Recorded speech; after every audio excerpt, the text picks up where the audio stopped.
ഇത് ഏതെങ്കിലും തരത്തിൽ ഒന്നോ രണ്ടോ സ്ഥലങ്ങളിൽ ഇച്ചിരി വെള്ളം ലീക്കാവുന്ന വാർത്തയല്ല. മലിനീകരണ നിയന്ത്രണ ബോർഡിൻ്റെ അനുമതിയില്ലാതെ ഉത്തരവുണ്ടായിട്ടും അത് കാറ്റിൽ പറത്തി രോഗവാഹകരായിട്ടുള്ള മൃഗങ്ങൾ താമസിക്കുന്ന ഒരു സ്ഥലത്തെ മലിനജലം അവരുടെ വിസർജ്യമടക്കം ജനവാസ മേഖലയിലൂടെ ഒഴുകുന്നതിൻ്റെ ഞെട്ടിക്കുന്ന വിവരമാണല്ലേ നമ്മളിപ്പോൾ പുറത്തുവിടുന്നത്. അതിൽ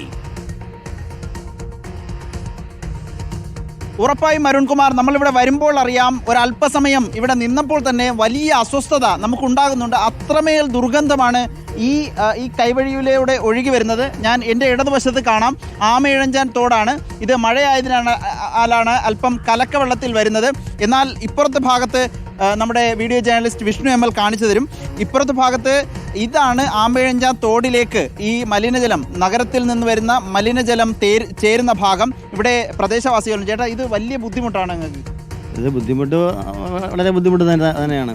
ശരിക്കും പറഞ്ഞാൽ നഗരത്തിലെ മുഴുവൻ വേസ്റ്റും ഇവിടോട്ട് വരും. അതെ, മുഴുവൻ വേസ്റ്റ് ഇത് വഴി വന്നുകൊണ്ടിരിക്കുന്നത്. മുഴുവൻ വേസ്റ്റുകൾ ഈ തോട് വഴി വർഷങ്ങളോളം ഈ തോട് വഴിയാണ് പോയിക്കൊണ്ടിരിക്കുന്നത്. ഇപ്പോൾ വരുന്ന റിപ്പോർട്ട് അനുസരിച്ച് മൃഗശാലയിലെ വേസ്റ്റ് വരെ, അത്രയും ബുദ്ധിമുട്ടുള്ള കീടാണുക്കളുള്ള വേസ്റ്റ് വരെ ഇതിലൂടെ വരുന്നു എന്നാണ്. അത് നിങ്ങൾക്കൊക്കെ ആലോചിക്കുമ്പോൾ വലിയ ബുദ്ധിമുട്ടല്ലേ കുഞ്ഞുങ്ങളുമായിട്ട് ജീവിക്കുമ്പോൾ? അതെ, ബുദ്ധിമുട്ട് തന്നെയാണ്. അതെ, ബുദ്ധിമുട്ടാണ്. ഏതായാലും വലിയ ബുദ്ധിമുട്ട് എന്നുള്ളതാണ് നാട്ടുകാരുടെ അഭിപ്രായം. ഇതാണ് നഗരത്തിൽ നിന്ന്, ഇത് നഗരത്തിൽ വരുന്ന തോടാണോ? അതെ, പഴവങ്ങാടി വരുന്ന റോഡാണ്. ഇതാണ് ആമയഞ്ചാൻ തോടിൽ ചേരുന്നത്. നമ്മളിപ്പോൾ പന്നിവിളാകത്താണുള്ളത്. ഇവിടെ ഇതിൻ്റെ ഒരു പ്രശ്നം, ഇവിടെ നിന്ന് വലിയ മഴ പെയ്യുമ്പോൾ ഇത് വെള്ളം കരയിലേക്ക് കടക്കും. കരയിലേക്ക് കടന്ന വീടുകളുള്ളിൽ വരെ വെള്ളം കയറുന്ന സ്ഥിതിയുണ്ട്. അത് എത്രമാത്രം അത് ബുദ്ധിമുട്ടാകും എന്നുള്ളത് ഇപ്പോൾ ഈ പുഴയിലൂടെ ഒഴുകുമ്പോൾ പിന്നെയും ഒരു പരിധിവരെ പ്രശ്നം ഉണ്ടായിരിക്കില്ല. പക്ഷേ അപ്പോഴും പ്രശ്നമാണെങ്കിൽ തന്നെ വീട്ടിനുള്ളിൽ ഈ വെള്ളം എത്തുന്ന സ്ഥിതി ഒന്ന് ആലോചിച്ച് നോക്കിയാൽ നമുക്ക് മനസ്സിലാകാവുന്നതേ ഉള്ളൂ. റോഷിപാൽ പറഞ്ഞതുപോലെ ക്ഷയരോഗം ബാധിച്ച് മാനുകൾ ചത്തു വീഴുകയാണ് മൃഗശാലയിൽ നിന്ന് നേരത്തെ വാർത്തകൾ ഉണ്ടായിരുന്നു. ആ രോഗാണുക്കൾ ഉൾപ്പെടെ ഈ വെള്ളത്തിലുണ്ട് എന്നത് നമുക്കത് കൃത്യമായി മനസ്സിലാക്കാൻ പറ്റുന്ന കാര്യമാണ്. ഏതായാലും അടിയന്തരമായ ഒരു പരിഹാരം വേണമെന്നുള്ളത് നമ്മൾ ആവശ്യപ്പെടുന്നു. എങ്ങനെയാണ്